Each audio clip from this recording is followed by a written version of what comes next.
นั้นอ้ายเข้ามาโลดบ่เห็นน้องนางเนาะพี่น้องตกใจบ่พามีก็เอ้าค่ำแล้วคือบ่เห็นน้องสาวมาวะมื้อนั้นหาน้องหย่าไปแข่งผลไปนะแข่งผลไปมันรถดับไปก่อนแบบน้องบ่ทานหาฝนตกแห้งแล้วน้องนี่น่ะมาค่ำตลอดบ่ล่ะค่ำตลอดญาติอยู่เสียงญาติแบบเว้าขอโทษน้ำไอพามีญาติแบบพวกขี้หมาขี้ก้าวนะญาติแบบพวกบอดี้นะญาติมาลัดแบบ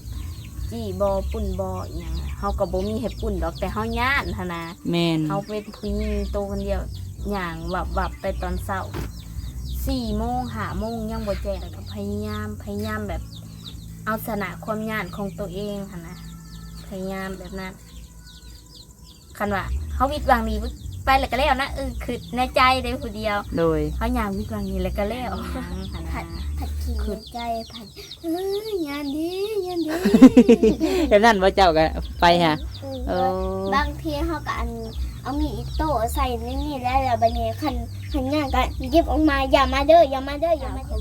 คุณอันFCที่ว่าอันเบิ่งน้องนางแล้วก็น้องหมุกนี่แหละจังได้ก็ขอให้เพิ่นดูดีไม่แห้งเด้อรวมนั่งแม่บุญทวีที่ว่าซอยค่ะพวกเฮามานี่แหละอันให้เพิ่นดูดีไม่แห้งร่างกายเข้มแข็งอายุหมันคนเงินเด้อปรารถนาสิ่งใดก็ขอให้เพิ่นได้สิ่งนั้น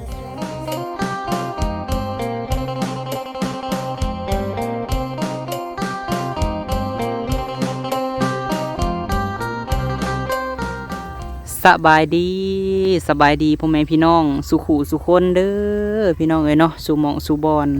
พบพ่อกับบ่าวพามีบรรยากาศก้อยคำยามแรงเนาะพี่น้องเนาะพบพ่อกันมื้อนี้พี่น้องเอ้ยบ่าวพามีแวะเวียนมาเข้ามาหาน้องนางเพิ่นเนาะ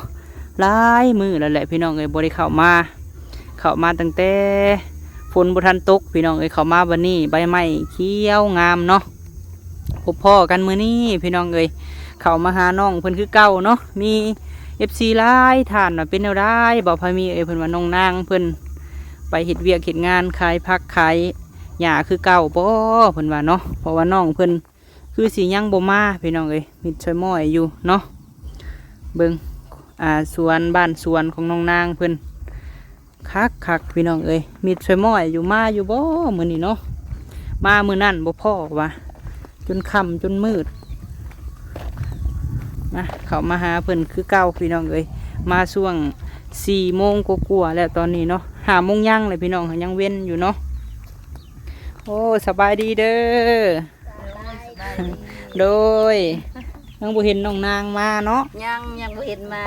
โอ้เห็ดยังอันนี้เกลือไก่บ่แม่โดยเกลือไก่ถ้าเพิ่นมาแต่ตลาดนั่นแหละยังงานมาค่ำแท้5 โมงยังบ่เห็นมาอยู่ไปขายอยู่ลัก8น้ำได้มือไปขายอยู่ลัก8น้ำโดยไปขายเครื่องขายผักขายตลาดใหญ่แล้วก็ต้นแรงมาขายอยู่ตลาดลัก8โอ้แสดงว่าขาย2 บ่อนบ่ซั่นนี่บางเทื่อเพิ่นก็มาขายลัก8น้ำขาย2 บ่อนนั่นแหละ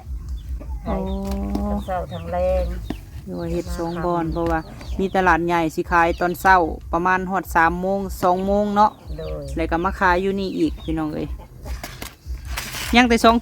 ไม่เท่ากับย่ากับร้านนี่บ่โดยไปกับน้องเพิ่นมื้อนี้เอาน้องไปนํโอ้โดยเพิ่นบ่เอาน้องไปเพิ่นบางเทื่อเพิ่นมาค่ำมื้อนั้นน่ะค่ำบ่มื้อนั้นน่ะแม่ค่ำมันแล้วเผื่อย่างเนาะโดยเผื่อย่างมากกัน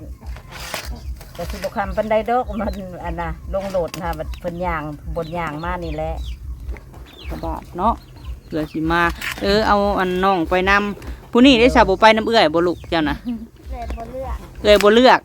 หรือว่าเปลี่ยนผู้นั่นผู้นี้ไปน้ำบ่ เห็ดยังแน่ซอยยามแต่ละมือกะเห็ดอันนั้นแน่เกลือไก่แน่ปัดเฮือนแน่เกลือไก่ปัดเฮือนล้างบวง1 ข้าว 1 น้ำเนาะซอยยาจะว่าพักเบิดนี่ถ้าพักน้ำเพิ่นยังบ่ได้มาอยู่โอ้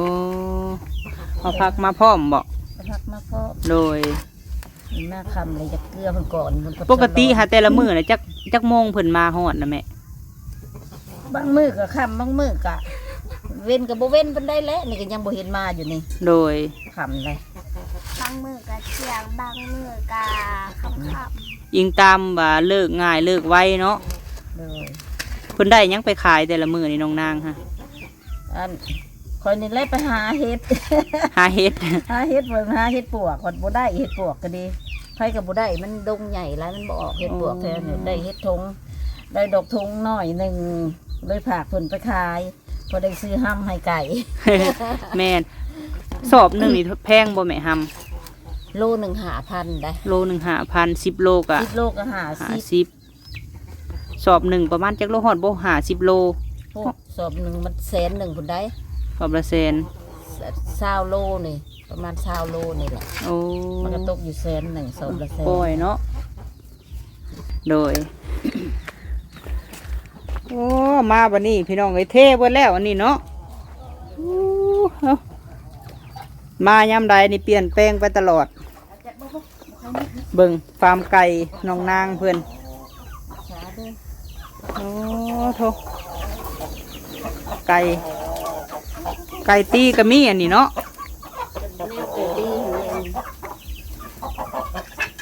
ค่ำๆเลยไก่ออกมาแต่ป่าเบิดบ่แม่ ยังออกมาบุมดด้วยนี่ โอ้ ยังพวกน้อยนี่ยังไม่ได้ออกมานี่ ใหญ่นี่ค้างไว้แมันบ่ ในละครั้ง ไก่ตีอย่ามันเสียเพิ่นว่าพี่น้องเอ้ยไก่ใหญ่โอ้เนาะคักๆปุ๊หังไข่เพิ่นก็เท่าไรหังพี่น้องเอ้ย ผักอยู่ตรงนี้ค่ะ คักอีหลีเนาะโอ้ไปหาเฮ็ดขายบ่ลูกเฮ็ดหยังได้ขายเฮ็ดหยัง ถ้าเฮ็ดคมแล้วก็บางมื้อก็ได้เฮ็ดคมบางมื้อก็ได้เฮ็ดปวก โอ้เลยให้เอื้อนางไปขายบ่ โดย เจ้าน่ะพักโรงเรียนแล้วบ่นาง โดยเดือนเก่าก็ไปเข้าใหม่ไปนำนางว่าหมูชนิด นางว่าหมูสนิทโอ้ลูกบ่โซนี่บ่ บอกลูกนั่นล่ะเด้ โอ้สันว่าผ้าไซนี่บ่ โดย โอ้ทางนี้ก็ยังไก่ออกมาอยู่บ่แม่เบิ่งพี่น้องเอ้ยเนาะความคิดเพิ่นเราแบบเลี้ยงไก่เอานางไม่ใช้แม่เก่าๆนี่ฮะ อันนั้นก็ โดย ของมันลูกชาย โอ้ แล้วก็เก็บมา เฮ็ดอยู่แซ่ก็เก็บอยู่หั่น นี่แหละพี่น้องเนาะชมกับคำว่าคนอยากได้ เบิ่งตาบต่อเอากะเราใส่เบิดอีหยังกะ ปาบเอา เทยังสิเทอยู่บ่แม่อันนี้ฮะ มาจากเทหันแหละอันประมาณสอบหนึงอันนี้ก็ดี ประมาณสอบหนึ่ง สอบหนึงเทตัวนั้นเบื้องนั้นก็สอบหนึ่งเด้ โอ้หรือว่าน้องนางเพิ่นหาเงินขายผักขายหยังเลยซื้อปูนมาเทบ่ โดย เทกะเทเองอีกกันบ่ เทเองนี่แหละ งามงามบ่งามบ่จักมันบ่ มองน้ำกันมาจักเห็นนี่แหละ โดย ประสาทเป็นไอ้นี่แหละ โดยเด็กก็เทเองมันแหละนี่ก็ได้ เทเองเบิดเลย อันนี้เทมือใดก่อนนี่ฮะ เทบ้านนี่นี่ โอ้ เด็กกระสอบหนึงอันนี้ก็ได้ โดย สักนี่แหละกันเปื่อนตอนนางก็เป็นผู้อันตักอันนั้นเทตอนขำเด้ โดย เป็นมาเลยจะได้เทเป็นผู้ผสมปูนขอยก็เป็นผู้ทูผู้ไทยไปนี่แหละ โดย โดย เลือกไก่เอ็นเป็นลูกอ่อนกันนี่ อันนี้บ่ได้หัวบ่อันน้องหมุกเวลาฝนตกนี่ หัวแล้วเบิ่งแน่พูน ไม่ห่างนั่งหมายเห็ดตูบเนาะพี่น้องเนาะโอ้ หัวเลย อันนี้ก็เพิ่นเฮ็ดเองเพิ่นได้พี่น้องเอ้ย นี่ก็เฮ็ดเองหั่นแหละ ได้อยู่แต่ย่ำอันแดดมันบ่คันฝนนี่อันนั้นบ่อันนั้นเนาะ ยังบ่ได้ยายัง โอ้ อันนั้นยังหาแนวบรรยาอยู่ อันนั้นก็ไก่บ่ใช่แม่ ไก่แม่ลูกอ่อน โอ้มาหลายบ่อนแท้อันนี้ มันนั่นเข้าไปอยู่ อย่ามันชับกันบ่ ม้วนใหญ่แล้วมันเข้าตอดมัน โอ้ยันติลิขสิทธิ์เพลงพี่น้องเอ้ยเนาะเพราะว่า แล้วนี่ ข้างอันนี้เพิ่นเปิดเพลง ตายแล้วพวกบิ่งๆ เป็นหยังอ่ะนะ มันค่ะ โอ้ เข้าแล้วก็ โอ้ผายแยงชื่อบ่แม่นี่ฮะ ชื่อมันได้ อันนี้ไก่น้อยที่อยู่ตะกองตารางเนาะเรามักปลูกอันมักเลี้ยงสัตว์ปลูกฟังพี่น้องเอ้ยเรานะมักเลี้ยงไก่คือเราว่าอะไรย่ นั่น ำย่ำบ่ทวงบ่ทันก็พอได้จับไก่เนาะ จะไปขายก็ได้ตัวหนึงก็ได้7-80 เคยต้มอยู่ว่านาง โดนๆกันกินก็ยุบ โอ้ แหละมันหิวแล้วก็ยุบ โดย อันนี้อันน่ะเพิ่นพี่น้องเอ้ยบอนทางลินเราอันนี้เฮ็ดเองว่าธรรมะ เอง โอ้บ่หาแต่คนมาเฮ็ดไห้ได้พี่น้องเอ้ยรุ่นไม่ธรรมะอันนี้ ไปหั่นแหละ บ่เครื่องปลูกของฟังเริ่มงามเบิดแล้วเนาะฝนตกหลายมือเด้โดย หมากอันนี้นก็เป็นหมากห โอ้ มากอันนั้น ใช้พาอายไปเบิ่งหน่อยนะไก่เพิ่นเอาน้ำพี่น้องเอ้ย เอามันบ่กลัว มีแต่เครื่องปลูกของฟังเนาะ มันงามขึ้นเลยเด้ โอ้ นี่ เบิ่งยอดมังอึเพิ่นพี่น้อง เขา เอ้ย เด็ดยอดมันให้มันแตกเลย แม่นเลยเนาะ นี่เขาเด็ดมันก็แตกออกเลยเด้นี่อ่ะ โดย เด็ดยอดมัน โอ้หมักโมมาผ่ากินเป็นหยังนี่มุก ได้อยู่ผูกก็เกิด แม่นบ่ลูกโอ้ตัดคายมันบ่แม่อันนี้ฮะเบิ่งพี่น้องใบแมงลักเพิ่นน่ะเขียวงามอันอีหยังโหระพางามโอ้มีหยังนี่ลูกเอาให้ข่อยบ่ โดย เอาคือเอาให้เอาเมื่อหนึ่งกินบ่ เอาเจ้าสิหนึ่งพักอยู่แล้ว เออเอาไปไว้ให้อ้ายนี่ค่ะ เอาเมื่อปอกเปลือก เจ้าคือบ่กินซะ หวานคือหยังนี่โอ้ยหน่วยเดียว โอ้ บ่คือโหลด โดยโอ้เนาะสมชื่ออีหลีว่ะสายยาทะอุตมะ ลูกเหนี่ยวกับอันลกหญ้าเพิ่นว่าตั้งบ่มีฮอดหญ้าฮอดอันนั้นได้พี่น้องเอ้ย เฮาบ่ให้มีได้ชวนเฮาบ่ได้มีหญ้าได้ใจก็ดีเฮาบ่ให้มี คันธรรมะเบิ่งถามก่อนขึ้นชื่อว่าสวนเจ้านี่แบบบ่มีหญ้าเล่นบ่ บ่เฮาเบิ่งโลดเฮาบ่ให้ เบิ่ง มีบ่ให้หกจักดิ เบิ่งพี่น้องมีแต่เครื่องปลูกได้ เครื่องปลูกนี่บ่มี คันมี แม่เจ้าว่าอยากเอามือให้แจวเลยเนี่ยเอาไว้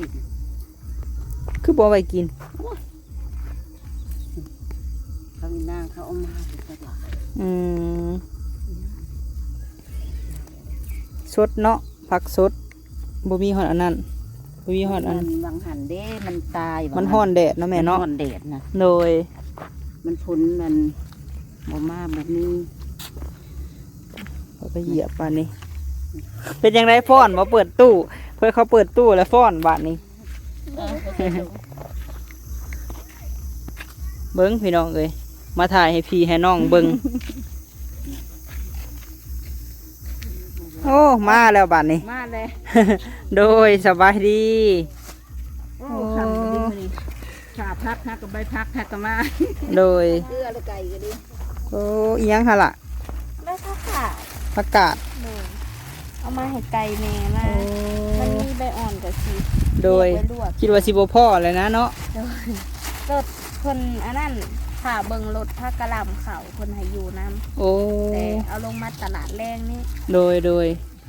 เป็นจังไดหนาซีดแถผู้น้อยนี่ เป็นจังไดลูก เมื่อยไปขี่ไปหอนบรรทัดแล้วก็จอดแล้วก็ย่างไปตลาด โอ้ โดยสารมันจอดนะ มาจอดนั่นน่ะบรรทัดแบบเพิ่นขายในบ้านนี่น้ำบ่ บ่แบบรถโดยสารเพิ่นมาไปหับมาส่งน้องค่ะนะ โอ้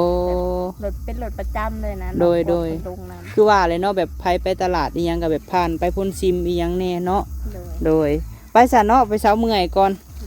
โอ้พูดน้อยๆนี่ว่าเมื่อยพี่น้องเลย ย่างจนคาล่าเพิ่นเนาะหล่ะเนาะมาแต่ละมื้อเนาะโอ้มื้อนี้ได้พักมาโอ้บ่เห็นน้องนางหลายมื้อเลยพี่น้องเอ้ย โดยสบายดีเพื่อนนะ โดย ได้ เออเอามาเลยเกลือไก่บ่นี่ฮะแม่ เกลือไก่ไม่อ่อนมันก็เลือกเอาไว้กิน เลือกไว้กินน้ำเกลือไก่น้ มันหอดยามกินมีเลยกินแหละจ้ะลวกกิน ำอันนี้โตเพิ่นเด็ดออกบ่นางหรือว่าจังได ก็รีบเอา โอ้เพิ่นลิออกที่ว่ามันขี้ร้ายว่าเลยกันเนาะลวกกินก็ได้บ่นี่ล่ะ ได้ลูกเกลืออ่อน เพราะว่ามันอ่อนอันที่จริงกับ อันนี้ก็เป็นน้องสอบเองค่ะแหละ โดย น้องสอบเอง เพิ่นขายได้ใบอันนี้ค่ะเพิ่นขาย สอบ เล ละ ย 10,000 สอบ มาเอาได้ วันนี้เจ้าไปเลยกะ เขาก็เอามาเทละหน่อยนี่แล้วก็ หิ ได้ ว เกลือ หิวพักมาพร้อมโอ้ เกลือมันเกลือน้ำเลยได้ พี่น้อง เหมือน เลยเนาะหาก็เห็นน้องนางเพิ่นป้าบ่ได้พอหลายมือเติมเนาะล่ะเนาะ โดย ย่างมาบ่น้ำฝนโอ้เบิ่งถามน้ำฝนก่อนเป็นจังไดไปกับเอื้อย เมื่อย เมื่อย ไปแต่จักโมงแต่ละมื้อละ 5 โมงเช้า 5 โมงเช้า โดยตื่นแต่4 โมงเพื่อออกไปตลาดโดด โอ้ ลงฮอดพุ่นนะให้ฮอดประมาณ5 โมง 10 นาทีหรือ5 โมง20 นาที โดยทันอยู่บ่แต่ละมื้อหาน้องไปแต่ละมื้อก ะเกือบบ่ทันนะ เกือบบ่ทัน โดย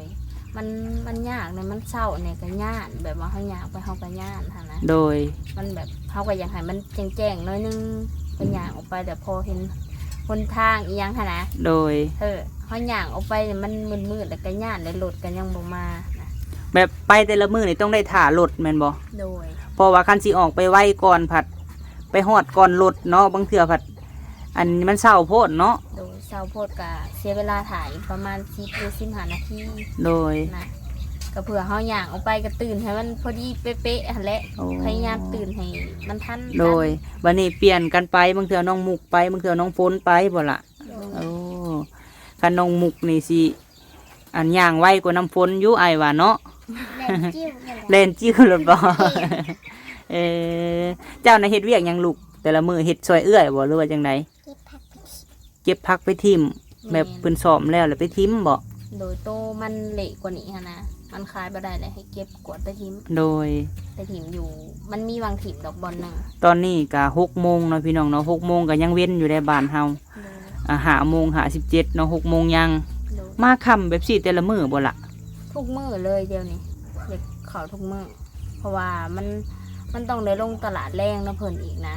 ลงขายสอนเพิ่นน้อยหนึงหั้นนะ โอ้ เอาผักลงมาลง เอาผักมาลงหานให้เพิ่นแล้วก็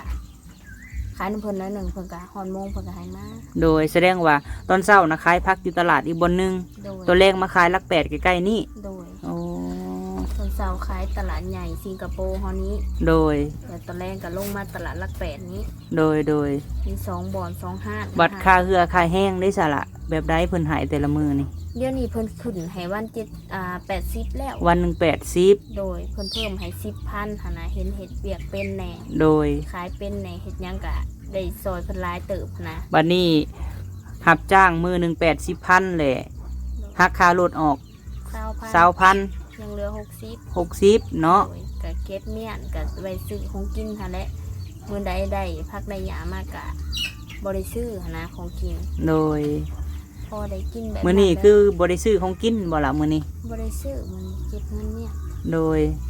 บางมือซื้อบางมือบ่ซื้อเนาะ โดยเก็บเงินไว้บางเถื่อเพิ่นก็มีของกินเพิ่นก็เอาให้หั่นนะ โอ้ได้ในอยู่แนวกินก็ถือมาคือแบบสี่แหละพี่น้องเนาะเป็นผู้สาวนี่ถือหิวธงพักมา คือแต่ละมื้อนี่ต้องถือมาแบบนี้บ่นาง โดย เพราะว่าเฮามีไก่เด้ถ้าว่า ไก่คันเฮาบ่เอาพักมาแล้วมันสิกินหยังหั่นนะ โดย คันห้ามเฮาก็บ่ไหว้ซื้อมันบ่ห้ามกระสอบ1 4 50หั่นนะ โดย คันสิให้กินแต่ห้ามก็มันคือว่าเปลืองโพดฮะเฮาก็ประหยัดค่าใช้จ่ายลง แมน เฮาก็ต้องเอามาซอยให้มันแบบนี้แหละหญ้าซอย มื้อนั้นอ้ายเข้ามาโลดบ่เห็นน้องนางเนาะพี่น้องตกใจบ่พามีก็เอ้าค่ำน่ะคือบ่เห็นน้องสาวมาว่ะ มื้อนั้นถ้าน้องย่างไปแข่งผลไปเลย อ๋อ แข่งผลไป มันรถดับไปก่อน แบบน้องบ่ทานหาฝนตกแห้งแล้วน้องออกไปบ่ได้แบบฝนห่วยนิดนึงเลยน้องย่างออกไปแล้วก็พอดีเห็นรถหลอกขางเขาเจ้า โดย เจ้าเอาไปนำพอดีเห็นคนตลาดแล้วเขาจื้อเขาอีหลาที่ไปไซส์อยู่ล่ะไปห้านว่าไปห้านนั้นเขาขายเครื่องน้ำเพิ่นอยู่ตลาดใหญ่อยู่ล่ะ โดย อัน โอ้ย อั เนาะตะกะบาป เรา พี่น้ เป็ อน งเอ้ย ลุงดอกแบบผู้เฒ่าดอก โดยโดย เราว่ามากขึ้นน้ำลุงนี้ลุงสิไปส่งเราไปส่งน้ำมันเราก็บ่ได้เอา โดย นะ ระมัดระวังแน่เนาะไปมาคือไอ้ายบอกหั่นแหละ โดย ถ้าว่าเฮาบ่ลึงหน้ากะ คือกูมือในบ้านเมืองเฮามันก็บ่คือเก่าน้องเอ้ย โดย หากจำเป็นเนาะจังไดก็ได้ จำเป็นนะรถบ้านก็บ่มีแต่ได้ค่ะ โดย ต้อง มื้อนั้นไป จำ ไปผู้เดียวได้มื้อนั้นเนาะอ้ายเข้ามาเนาะ โดย เออหักช่วงนี้น่ะมาค่ำตลอดบ่ล่ะ ค่ำตลอดช่วงนี้ โดยบ่ดื้อลูกนางงามๆเด้ออะฮุบในส่งกระโปรงค่ะงามๆยิ้มใส่บ่าวพามีบ่ได้เนาะ เออแม่นข้าวน้ำซ้ำปลาได้ฉละตอนนี้เป็นแนวใด ก็ขาดกินอยู่ซื้อเทื่อละ5 โล 10 โลนะ โอ้เพราะว่าอ้ายก็บ่ได้เข้ามาแต่หึง เพราะว่าเฮาบ่มีเงินซื้อถึงขั้นว่าเป็นสอบหนึ่งก็6-7 แสนหั่นนะ โดย เฮาก็ได้ซื้อเทื่อโล2 โลเทื่อก็5 โล โดย ก็ได้เงินเฮามันเงินน้อยเนาะเฮาก็ได้ซื้อเทื่อละน้อย แม่นแหละเนาะ ก็ประหยัดกินเอา โดย น้องกาตอนเช้าเพิ่นเลี้ยงข้าวอยู่พุ่นกะบ่ค่อยได้กินข้าวอยู่พี่หั้นนะ โอ้ตอนเช้านะมีแต่ เพราะว่าไปแต่เช้าแล้วต้องกินข้าวอยู่พุ่นเนาะ โดยเพิ่นเลี้ยงข้าวเปียกอีหยังหั้นนะตอนเช้าแล้วแม่นสิเพิ่นเลี้ยง โดย มันอันที่แท้มันตกอยู่มื้อ100,000หั่นแหละ มื้อละแสนเนาะ เพิ่นหักค่าข้าว 30,000หั่นนะ โดย ค่ากินข้าวหั่นนะเพิ่นเลี้ยงเพิ่นสั่งให้ โอ้ เพิ่นก็เหลืออยู่80 โดย เพิ่นให้ มือหนึ่งนี่ประมาณ100 กว่าบาทเนาะพี่น้องเนาะให้พี่น้องฟังไทยคิดเบิงเงิน100 กว่าบาท100 กว่าบาทนี่ต้องแยกค่ารถออกอีกได้บาทนี้ โดย บัดนี้เงินเก็บแต่ละมือเงินซื้อเนี่ยอยู่แนวกินกับประมาณ80 บาทหรือว่า90 บาทเนาะพี่น้องหรือว่า70นี่แหละ โดย เพราะว่าแยกค่ารถน้ำเด้ โดย ค่ารถนี่40 บาทเนาะ โดย แยกไปซะ40 บาทพี่น้องถ้าว่าย่างกับย่างประมาณ100กับ65,000ตอนนี้เนาะ โดย ถ้าว่าบ่ได้เฮ็ดผัดจักสิหาแบบใดเนาะน้องเนาะ จักสิหาแบบใดคันว่าแบบเรียกล้างถ้วยล้างหยังมันก็บ่มีมาตลอด โดย มันโดนๆมาเท่านึงเฮาผัดต้องได้กินได้ใส่คู่มือ แมน คันว่าหาในนี้หน่อยก็ยามันมีเห็ดคู่มือ โดย เพิ่นให้เห็ดคู่มือ ข่อยก็เห็นสาวละตีเพิ่นว่าอยู่ว่าอันข่อยไปตลาดเห็นสาวนางเพิ่นน่ะเบาพามีเพิ่นว่า โอ้เพิ่นไปซื้อผักซอยได้ โอ้ เพิ่นมาถามว่ามาขายอยู่พี่บ่เพิ่น โดย เพิ่นก็ซื้อผักกาดผักกะหล่ำซอย โดย เพิ่นซื้อซอยเบิดประมาณ100,000 กว่าแหละเพิ่นซื้อซ โอ้ อย อุดหนุนช่วยกันเนาะส่วนรายลักแปดนี่ต้นคำนี่สิอยู่ฝั่งได้ล่ะ สั่งห้องน้ำสุดเลย โอ้ฝั่งนั่นเนาะ โดย โดย ใกล้ๆห้านแบบห้านขายพวกอันเครื่องแกงหน่อไม้ โดย โดยถ่ายห้องน้ำต้นหน้าเขาห้องน้ำนะ แหละเนาะที่ผู้ใหญ่ซอยมาผ่านมาพี่น้องเอ้ยบ่พามีคิดว่า นี่แหละคำว่าคนอยากได้น้องเอ้ย โดย คือน้องนางผู้ใหญ่ซอยแล้ว อันนี้ไอ้เว้าตรงๆแบบบ่ผิดหวัง โดย คือย่าเจ้าเบิ่งเนี่ยชายาอันไปเท่าอุตมะนี่นางเหี่ยวกับลกอันหญ้าพี่น้องเอ้ยเพิ่น เพิ่นหาเห็ดได้น้องบ่อยู่เฮงเห็ด โอ้ บอกอยู่ว่าระวังในเด้อเห็ดพี่สังก็ได้ แม่นแหละเนาะลูกหลานเพิ่นบ่อยู่ โดย กันไปผู้หนึงแล้วย่างผู้หนึงเนาะอยู่น้ำหญ้าเนาะ แม่นต้องเอาไว้ผู้หนึ่ง แม่ ไป นแหละ เบิดปัญญาจะอยู่กับไผหั่นนะ โดย หาเฮ็ดเพิ่นว่าให้หลานไปขายเฮ็ดขมเฮ็ดหยังไปให้พอได้ตื่มกันแบบซี่เด้อเนาะล่ะเนาะ โดยพอได้ตื่นกันขันเฮามีของเฮาเองก็เอาไปวางขายหั่นนะ เพิ่นก็บ่ได้ไล่บ่เจ้าของห้านมั บ่ น บ่ไหลเพิ่นแฮงบอกว่าถ้ามีหยังแล้วเอามาโลด โอ้ บ่ให้ดอกว่า โดย คนหาอยู่หากินคือกันเพิ่นว่า แม่น เพิ่นว่าเอามาปรุงโลดมีหยังก็ได้ นั่นแหละเนาะพี่น้องเนาะการไปกันมาน้องเพิ่นก็เป่าพามีกับอีตนสงสารเพิ่นอยู่พี่น้องเอ้ย โดย บางท่านกับบ่าวพามีเอ้ยว่าหาผู้ใหญ่ใจดีใจบุญซื้ออันแนวขี่ให้เพิ่นหน่อยเด้อจักสิหาแนวใดเนาะพี่น้องมันบ่แม่นเฮ็ดบ่แม่นดอกไม้เนาะว่าก็บ่าวพามีก็คือฮู้และเฮาก็ซอยทายให้พี่ให้น้องเบิ่ง โดย เบิ่งเครื่องปลูกของฝังไก่ก็เริ่มลายเนาะนางเนาะ โดยแพร่พันธุ์ออกคู่มือเลยค่ะ โดยซื้อปูนมาเทอันนี้อีกพี่น้องเอ้ย เก็บเงินมื้อ50-60หั่นแหละซื้อปูนกับสอบหนึ่งค่ะ80-90 80-90แม่นเลยล่ะปูนเขียวปูนแดงมันก็แพง 2 หรือ 3 มื้อจังได้ปูนสอบ1 นาที โดย บ่เทผันยามพ้นยันมันเปื้อนหั่นนะ แม่นนั่นแหละน้องเอ้ย ถ้าว่ามีโอกาสยังว่าคอยโฮมอีกเทออกนำมัน แม่นเฮ็ดไปแล้วเฮือนเฮา แม่ ผู้ใหญ่เพิ่นเห็นเพิ่นก็ดีใจผู้เพิ่นซอยหั่นนะ โดย แม่นอยู่ผู้อื่นเห็นว่าจะลังน้อยนั่นสำหรับผู้ที่เพิ่นมี โดย แต่สำหรับเฮามันก็ใหญ่เด้คืออ้ายนี่ซำนี้ก็ถือว่าแบบ โอเคแล้ว พออยู่พี่น้องเอ้ยพอนอน อุ่น แบบมันบ่หัวนะว่าแล้วก็ล่ะมันบ่หัวใส่หัว มันบ่ปบบ่เล็ก โดยกลางคืนแหละเปิดออกบ่นาง กลางคืนแล้วเปิดประตูปุงเอี้ยง โอ้ อัดประตูอันนี้ยัง โดยคืออันนี้นี่กันแต่แดดบ่ จำแต่แดดฝนนี่บ่หับประกัน ฝนนี่บ่รับประกัน น้องว่าสิเอาฟองซิโนหามายาอยู่ใส่กับน้ำมัน แม่นอยู่ล่ะ มายาก็พอมันกะซอยได้หลายเติบได้ แม่น พอบ่ฮู้อ่ะ แม่นแหละ เก็บหันเก็บหนีมาใส่พอได้อยู่นั่นนี่แหละ แม่น ถ้ามีแต่เฮือนหลอนๆถ้าจะไปอยู่ในใส่มันฮ้อน แม่นแล้วล่ะเอ้ย แบบย่ามฮ้อนพันแห้งอันแดดส่องเข้าไป อันนี้พอได้มานอนลิ้นอยู่นี่เนาะ แม่น ดีเลยล่ะรู้จักทำมาค้าขายผู้ใหญ่เพิ่นเบิ่งเพิ่นก็อันนั้นอายเบิ่งคอมเมนต์แต่ละคอมเมนต์เพิ่นก็ชื่นชมน้องนางอยู่ โดย คนอายุ16 17เนาะพี่น้องเนาะ โดย ให้พี่น้องคิดเบิ่งขนาดว่าผู้ใหญ่อายุ20-30นี่ยังย่านแล้วไปตอนเช้าเคยคิดย่านอยู่บ่ไปตอนเช้าๆนี่ล่ะ ย่านอยู่เสียงนี่ย่านแบบเว้าขอโทษน้ำไอพะมีย่านแบบพวกขี้หมาขี้ก้าวหั่นนะย่านแบบพวกบอดี้หั่นนะย่านมาลัดแบบ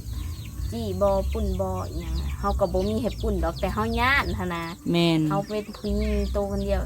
ย่างวับไปตอนเช้า4 โมง 5 โมงยังบ่แจ้งเลย แม่นเนาะ ยังซุ่มมืดซุ่มอยู่ลำบากในน้อยหนึงย่างออกไปกับญาติแน่หั้นนะคันสิถือยังไปกับคันแจ้งกันญาติถือมาอีกคันว่ามีดผ้าก็ได้ จังว่าเพิ่นโอ้เพิ่นถือมายังเด้เนาะมีดผ้าเพิ่นว่าเนาะ ลำบากอีกแนวหนึงแต่ คอยพาน้องไปแล้วเนาะแต่ละมือ แต่ก็พยายามแบบ เอาชนะความญาติของตัวเองหั้นนะพยายามแบบนั้นคันว่าเขาวิตหวังดีไปแล้วก็แล้วนะคือในใจได้ผู้เดียว โดย เขาอยากวิตหวังนี้แล้วก็แล้ว แต่ก็ย่านก็อดแบบ ก็อด จังไดต้องไปให้ได้ประมาณนี้เนาะ แม่นต้องไปให้ได้ถ้าบ่ไปเดี๋ยวจะสิกินหยังอยู่หยังหั่น ผัด นะ ผัดขี้ในใจผัดยานดียานดี แบบนั้นว่าเจ้าก็ไปฮะเออบ างทีเขาก็เอามีอิโต้ใส่ในนี่แล้วบัดนี้คันย่างก็หยิบออกมาอย่ามาเด้ออย่ามาเด้ออย่ามาเด้อ แบบนั้นเลยบ่ โดย เออลักเสื่องไปได้เนาะ เสื่องนั่นกันนิดได้หน่อยหั่นแหละ โดย ไปนำกระตากกระบุ แม่นแล้วเพราะว่ามันมีแนวป้องกันโตวเนาะหมุกเนาะ ขันเป็นเท่าเนี่ยเขาถือมีดเอาไตไว้ทักคือมีดทิ้ง เออคอยไปหั่นแหละล่ะเอ้ยจังได เป็น พากันย่างไปกับเอื้อยอะไรเด้อเจ้าก็เปลี่ยนกันไปมือหนึ่งน้องหมุกไปมือหนึ่งน้ำฝนไปเห็นบ่เปลี่ยนกันอยู่น้ำยาเปลี่ยนกันไป แต่แบบในใจบ่อยากให้น้องไปปานใด เป็นยังไง นี่ต้นน้องหั่นนะบ่อยากให้น้องทุกข์ปานใดทุกข์นี่ก็ยากหั่นนะแบบเฮาต้องให้ผู้ทั้งหลังสบายโตเฮาสิล้มทำได้ก็อยากเฮาต้องลุกหั่นนะเฮาอีกต้นแบบน้องก็บ่อยากให้น้องมาทุกข์แบบเฮาโพดหั่นนะเล็กน้อยคันทุกข์โพดมันสิกระเด็นน้ำบ่ใหญ่เด้ โดย เขาบ่ใหญ่แม่นอยู่เขาหูความอยู่เขาอยู่เฮือนเขาก็ได้เวียกอยู่เขาอยากให้อยู่น้ำยาหลายกลัวเฮาบ่อยากให้ไปปานใด อย่าว่าคิดอีต้นน้องเนาะ แม่น เด็กน้อยซ้ำพี่น้องเนาะย่างว่าไกลๆกะอีต้นอยู่บ่พอมีก็ได้ แม่น เออ เพื่อสิฮอดรถเพื่อสิถารถอีกหลายอย่าง โด น้อย งไปแต่ละมื้อนี่ย่างเพื่อสิฮอดหน้าทางอีกเพื่อสิถารถประมาณ10 นาทีเพื่อสิลงไปฮอดพุ่นอีก มันเบิดมือเนาะวันนี้ แม่นเปิดห้านเปิดหยังก็มีแต่น้องเปิดนะ โอ้ แบบไปแล้วก็ไปเอาผ้าปูอยู่ห่านในมาปูอยู่ทางนอก โด มี ย 2ห่านเด้ห่านไข่แล้วแม่นผัวเพิ่นเบิง โดย เพิ่นก็ย่างออกย่างเข้าอะไรจอบแน่ โอ้โดยโดยโดย แต่น้องสิคุมอยู่ห่านนอกหั้นนะ โดย ไปตอนเช้าให้ได้ไป2 พักก่อนเพิ่นพอได้อันจัดขายใส่ถุงก่อน เพราะว่าเขาเป็นลูกน้องเพิ่นเขาต้องไปแต่เช้าแน่ได้เนาะ โดย เออแม่นนั่นล่ะเอ้ย ไปแล้วให้ต้องสอบเลยต้องให้เพิ่นได้ว่างขายนะเพราะว่าลูกค้ามากกับมาตอนเช้า โดยโดย ถ้าว่าซวยมาลูกค้าก็ห่วยแน่กับบ่ได้เงินหั่นนะ โดย เพิ่นก็บ่มีกำไร หาก กำไร เจ้าบ่ได้เอาเป็นเดือนเอาทุกมื้อเนาะ โดยเอาทุกมื้อ เพราะว่าคันเป็นเดือนนี่บ่ได้พี่น้องเอ้ยเดือนหนึ่ง30 วัน โดย เพราะว่าเฮาต้องซื้อทุกมื้ออะนะเนาะว่าเฮาแรงงายต้องเลี้ยงน้อง ต้องได้ซื้อทุกมื้อแล้วบ่ซื้อทุกมื้อเฮ็ดได้จักสิกินหยังคันเราบ่เอาทุกมื้อ โดย ในใจก็อยากได้เป็นก้อนเป็นกลุ่มหั่นแหละพอได้มีเงินเก็บแบบน้องนะคิดหลายอย่างเลย คือไปไว้น้องนาง อยากได้แบบอยากมีทุนก้อนหนึงอยากได้ทุนก้อนหนึงคันว่าอันนั้นก็อยากเปิดร้านขายเองอยากตั้งขายเองหั่นนะ โดย แบบว่าพักอีหยังเขาไปหลอกขายคันว่ามีรถคันหนึงเขาซื้อพักซื้ออิหยังไปหลอกขายคันว่าบ่มีพักก็เป็นขนมหั่นนะ โดยอันนี้คือความคิดน้องนางตอนนี้ โดยถ้าว่าเขามีทุนก้อนหนึง โดย ความฝันหั่นนะอยากได้หั่นนะ คือความหมายแบบว่า แบบอยากหอยขายน้ำรถแล้วไปหลอกขายประมาณนี้เนาะ โดยนางขายน้ำตลาดแน่หั่นนะหับขายต่อแน่แล้วก็ช่วงเวลาว่างก็อยากเอาเป็นแบบใส่รถหลอกขายตามคุมบ้านหรือคุมเฮือนคนหั่นนะ โดย แบบนั้นได้คิดแบบนั้นอีนีได้จะขึ้นนะแต่มันใหญ่แต่มันขึ้นไปเบิดหั่นน่ะ แม่นเลยเฮาเสาหลักของครอบครัวนั่นล่ะ โดย แม่นก็อ้ายก็ขอภาวนาเนาะพี่น้องอยากให้มีผู้ใหญ่ใจดีใจบุญเนาะ มองเห็นพี่น้องเอ้ยในสิ่งที่ว่าน้องเพิ่นใฝ่ฝันตอนนี้ขอให้ฝันน้องเพิ่นเป็นจริงถ้าว่าฝันเป็นจริงนี่ดีใจบ่นาง ดีใจสุดๆเลยแหละเอาอย่างวิ่งเท่นอีหลีเลย แม่นบ่ อย่างเฮ็ด เจ้าก็สิให้บ่คันว่าฝันเป็นจริงนี่ลูก คันว่าพันเป็นจริงค่ะเขาดีใจอยู่แบบอันมันกับน้ำตาซึม โดยสิบ่ได้ลำบากเนาะอ้ายก็ขอให้พวกเจ้ามีวาสนาเนาะล่ะเนาะขอให้มีมือนั่นเด้อล่ะเด้อ โดย อ้ายก็เป็นส่วนหนึ่งที่ว่าเป็นกำลังใจให้พวกเจ้า โดย มีแต่มียิงเบิด4 คนพี่น้องเนาะแต่ก็สู้ โดย เอาจังไดค่ำมืดเลยเมื่อป้าได้วันนี้เด้อ โดย มื้อนี้ก็เข้ามาถ่ายให้ป้าลุงเพิ่นเบิ่ง โดย คิดฮอดป้าลุงเพิ่นอยู่บ่ผู้เพิ่นซอยเรือเข้ามา คิดฮอดสุดๆเลยกับ FC ทุกคนที่ว่าเขามาให้กำลังใจน้องนางเนาะได้ยินว่าพอมีว่าอยู่ตลอดว่าโอ้ยมีแต่คนชมน้องนางเลย โดย แรกก็ขอบคุณทาง FC ทุกคนเด้อที่ว่าเป็นครอบครัวที่ว่าเป็นกำลังใจให้ครอบครัวน้องนางและก็ที่ลืมบ่ได้ที่สุดก็คือแม่บุญทวีที่ว่าให้บนอยู่บนเศร้าครอบครัวน้องนางโดยจังได้ก็ให้สุขภาพแข็งแรงทุกท่านเด้อโดยร่ำรวย กล่าวขอบคุณอันเอฟซีที่ว่าอันเบิ่งน้องนางแล้วก็น้องหมุกนี่แหละจังได้ก็ขอให้เพิ่นอยู่ดีไม่แห้งเด้อรวมนั่งแม่บุญทวีที่ว่าซอยค่ะพวกเฮามานี่แหละอันให้เพิ่นอยู่ดีไม่แห้งร่างกายเข้มแข็งอายุหมันคนเงินเด้อพัฒนาสิ่งใดก็ขอให้เพิ่นได้สิ่งนั้นซะ สาธุเอาจังไดก็สู้ๆเด้อล่ะเด้ออ้ายก็กันไปตลาดเลยสิแวะอุดหนุนซอย โดย ให้อีหลาเฮ็ดกินก่อนเนาะค่ำมืดเลยพี่น้องเอ้ยสบายดีเด้อล่ะเด้อโดยโอเคพี่น้องเอ้ยเนาะไปคลิปนี้บ่พอมีก็สิได้ขอจบคลิปเด้อพี่น้องเนาะพบพ่อคลิปหน้ามีลิขสิทธิ์เพลงพี่น้องเอ้ยเนาะไปคลิปนี้ก็สิขอลาไปแล้วพี่น้องเพิ่นเปิดเพลงเนาะกล่าวคำว่าสบายดีเด้อ